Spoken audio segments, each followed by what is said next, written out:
हे घ्या मॅडम, आमच्या रेनबो कंपनीकडून खास तुमच्यासाठी.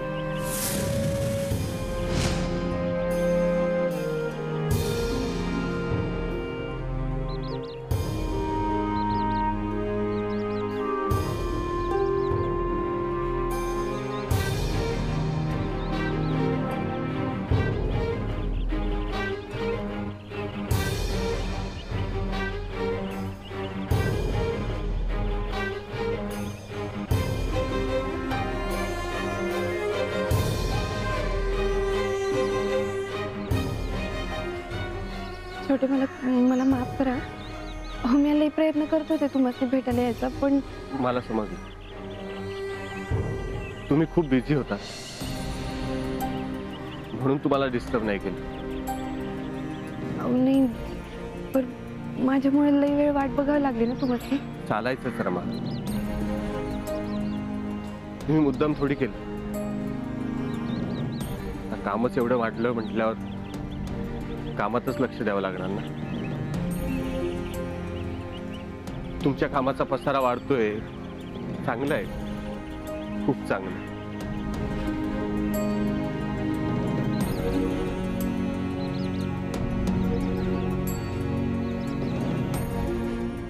काय झालं छोटे मला असे गप्प का?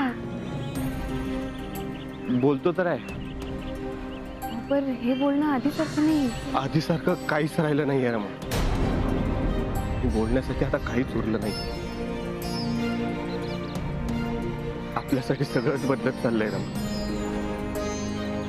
कदाचित इथून पुढे आपल्यासाठी पहिल्यासारखं काहीच नसणार आहे. असं का म्हणताय तुम्ही छोटे मला? आणि तुम्हाला काय म्हणायचं मला काय बी समजत नाही बघा. मला तुम्हाला हेच सांगायचं आहे की आधी मी तुमच्यासाठी काही करू शकत होतो. तुमच्या आनंदासाठी, तुमच्या चेहऱ्यावर हलकसं हसू येण्यासाठी मी हवं ते विकत घेऊ शकत होतो. तुमचा आनंद साजरा करण्यासाठी मी काही म्हणजे काही करू शकत होतो. पण काय छोटे मला? पण आता माझी तशी योग्यताच नाही राहिली रमा. छोटे मला का तुम्ही? खरं तेच सांगतोय रमा. ह्याआधी तुम्ही स्वप्न बोलून दाखवायचा अवकाश की ते पूर्ण करण्यासाठी मी तुमच्या पाठीशी उभा असायचो. पण आता मीच पाठी पडत चालली. ह्याआधी तुम्हाला एखादी गोष्ट हवी आहे हे तुमच्या मनात येण्याआधी ती मिळवण्यासाठीची माझी धडपड असायची. पण आता त्या गोष्टी मिळवणं दूरच, माझी नुसतीच धडपड चालू आहे. आधी मी तुम्हाला दिशा दाखवायची, आता माझी कुठलीच दिशा नाही राहिली. तुमच्या समोर अंधार असला की आपण त्यातून मार्ग काढायचा. पण आता माझ्या समोरच अंधार आहे. परिस्थिती नेते तिकडे वाहत चालले. अगदी कवडीमोल झाले आयुष्य माझं. छोटे मला कहो तुम्ही काहीतरी वेगळाच विचार करताय बघा. अहो माझी समधी दौलतच तुम्ही आहात. या कुठल्याशा कवितेच्या ओळी वाटतात, म्हणून खरं तसं नाही राहिलं. आणि आपल्याला स्वप्नात जगून नाही चालणार. अहो स्वप्नात नाही जगत आहे मी. खरं तेच सांगते तुम्हाला. खरं हे आहे, मला आज काहीतरी भेट द्यायची, पण एक साधा गजरा विकत घ्यायला माझ्याकडे पैसे नाही.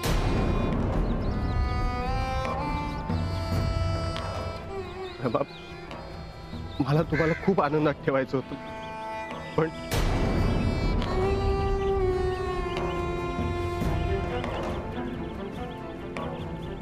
घर संसार ह्या गोष्टी दूरच राहिल्या. पण या क्षणाला मी तुम्हाला एक चहा सुद्धा नाही पाजू शकत. अगदी खरं सांगायचं तर आता तुमची आणि माझी बरोबरी नाही होऊ शकत. तुम्ही अगदी बरोबर बोलता छोटे मन. तुमची आणि माझी बरोबरीच होऊ शकत नाही. तुम्ही किती शिकलेले आहात. ते आत्ताशी कुठे 12वी पास झाली हो. शेती, राजकारण, पंचायत समिती. अहो, समजाचाच किती अनुभव आहे तुमच्याकडे, आणि या समजा गोष्टीतलं मला अबकड बी येत नाही. आज तुम्ही कुठं बी नोकरीसाठी गेला तर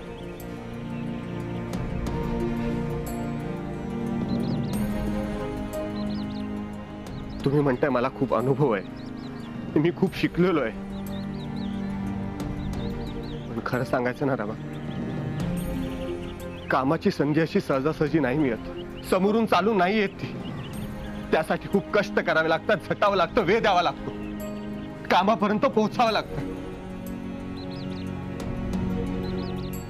पण सध्याची परिस्थिती आहे ना, त्यात मला कोणच उभं करत नाही. माझं नावच माझ्या आड येत आहे. अहो पण छोटे, मला हे दिवस बी बदलतील ना. जेवढा वेळ वाढत चाललाय ना रमा, तेवढी धरी अजून वाढत चालली.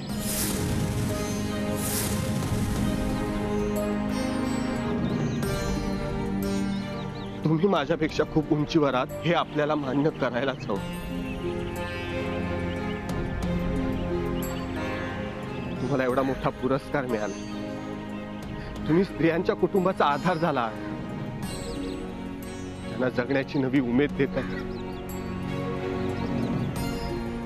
शून्यातून जग कसं निर्माण करतात हे माझ्यापेक्षा तुम्ही सिद्ध करून दाखवले.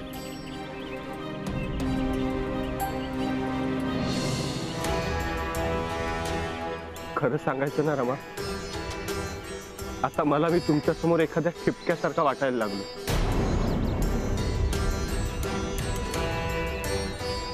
छोटी, मला का असं का बोलताय तुम्ही? तुम्ही माझ्यासाठी काय आहात ना, हे मी शब्दात नाही सांगू शकत. पण आज मी जे काही आहे ना, ते फक्त आणि फक्त तुम्ही माझ्या पाठीशी उभे होता म्हणून आहे. माझी समजी स्वप्न तुमच्यापासून सुरू होते आणि तुमच्यापाशीच येऊन थांबते. तुमच्याशिवाय ही रमा मातीचा एक कण बी नाही येऊ. रमा, तुमचं मन मोठं आहे म्हणून तुम्ही हे बोलताय, पण खरंच तुमचा हात हातात घ्यायची लायकी नाहीये माझी. छोटे, मला रमा, काहीच बोलू नका. मला एक सांगा, तुम्ही मला विसरून जा.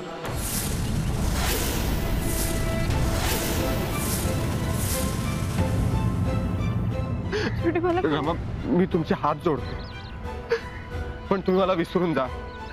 हा प्रताप जाधव तुमचा सामान नाही करू शकत, नाही करू शकत.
माझं तुमच्यावर खूप म्हणजे खूप प्रेम आहे.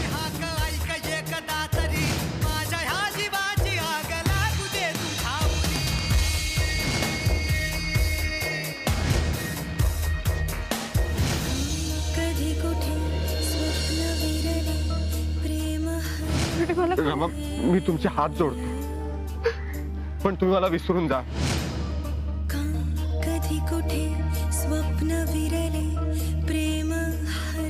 किती बी संकट आली, किती बी काळजी असली, तरी छोट्या मालकांनी कधी बी नातं तोडायची, एकमेकांपासून दूर जायची भाषा केली नाही. पण आज छोटे मालक असं का बोलले? नेमकं काय चाललंय त्यांच्या मनात? ठीक आहे मॅडम, आमच्या रेनबो कंपनीकडून खास तुमच्यासाठी. या सगळ्यामुळे इतके खचून गेलेत का छोटे मालक? एवढ्या सहजासहजी हार मानणारे नाहीयेत ते. मग हे असं का घडतंय?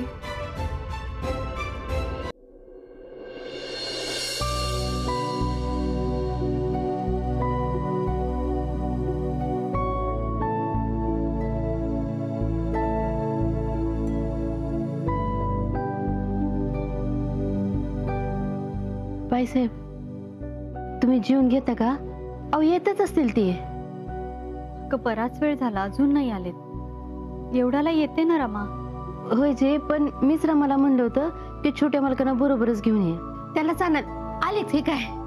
अगं रमे, मग एकटी झालीस होय? छोटे मालक कुठं आहेत? अगं नंतर येणार आहे का दादा?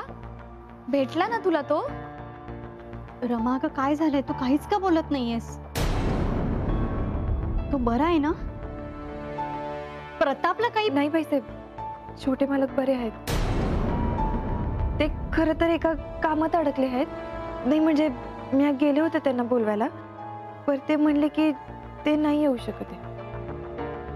रमा अगं अशी कशी तू? आग्रह करायचा ना त्यांना आणि घेऊन यायचं बरोबर.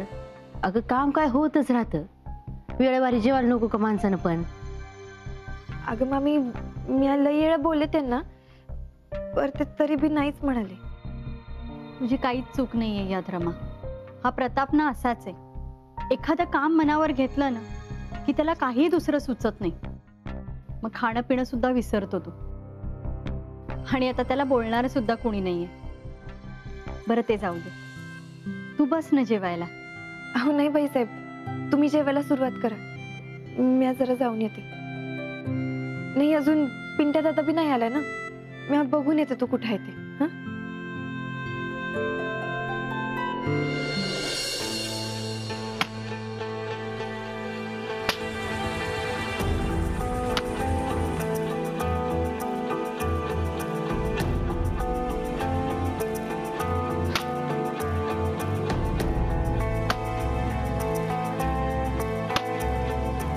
प्रतापराव,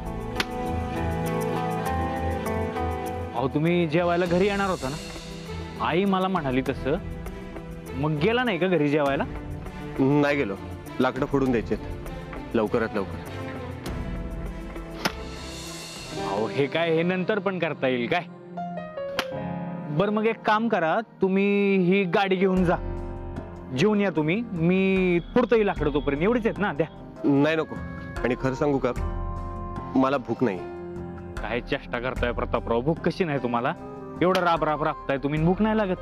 हो चला ना, 2 घास खाऊन घ्या, तेवढंच बरं वाटेल जीवाला. चला. भूक असती तर आलो असतो, आणि तसंही एका रात्रीत सगळी लाकडं फोडून द्यायचं कबूल केलंय, त्यामुळे काम महत्वाचं आहे. तू जा, डोंट वरी. बर पण मग रात्री किती बी उशीर झाला तरी घरीच जेवायला या. मी असतोय उशिरापर्यंत. जा का? निघू का मग मी?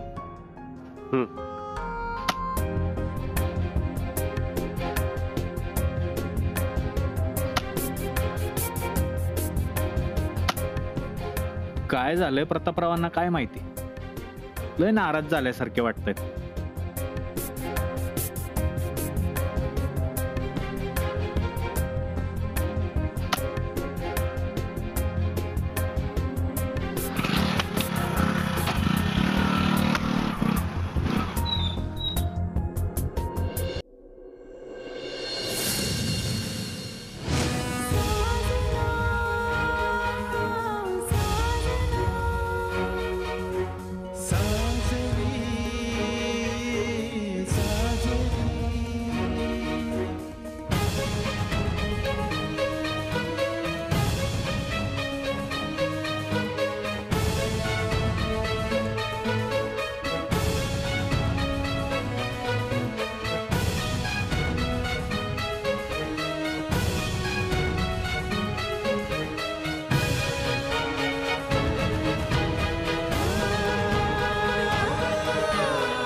रमा, तू अशी इथे एकटी येऊन काय बसली?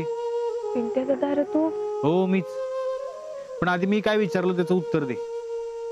काय विचारलंस? मी विचारलं तू अशी इथे एकटी येऊन का बसली?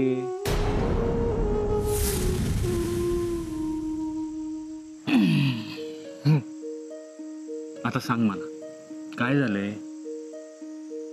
अरे काही नाही, मी सहजच येऊन बसले. तुझं आणि प्रतापरावांचं भांडण झालंय का?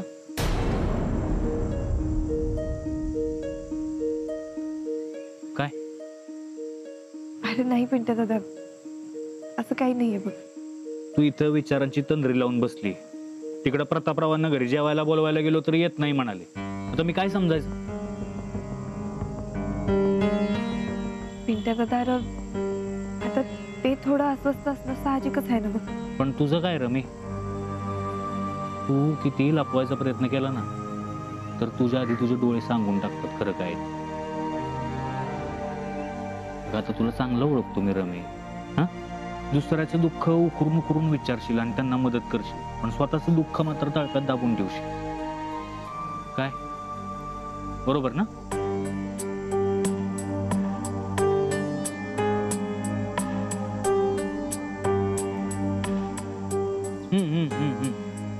बरोबर आहे, बरोबर आहे. पहिला विचार बरोबर आहे, दुसरा विचार दे सोडून. म्हणजे सांगू का नको सांगू, तर दुसरा विचार दे सोडून आणि पहिल्या विचाराप्रमाणे सांग. काय झालंय नेमकं?